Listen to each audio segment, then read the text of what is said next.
दुआ। जाओ यहाँ से।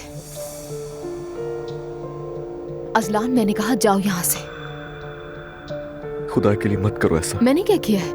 मैं तुमसे यहाँ पर बातें करने के लिए नहीं आई हूँ, समझे? मैं यहाँ अपनी बेटी के साथ वक्त गुजारने आई हूँ। तुमने क्या सोचा था कि तुम मुझे ब्लैकमेल करके वापस बुलाओगे, मैं वापस आ जाऊंगी और सब कुछ पहले जैसा हो जाएगा?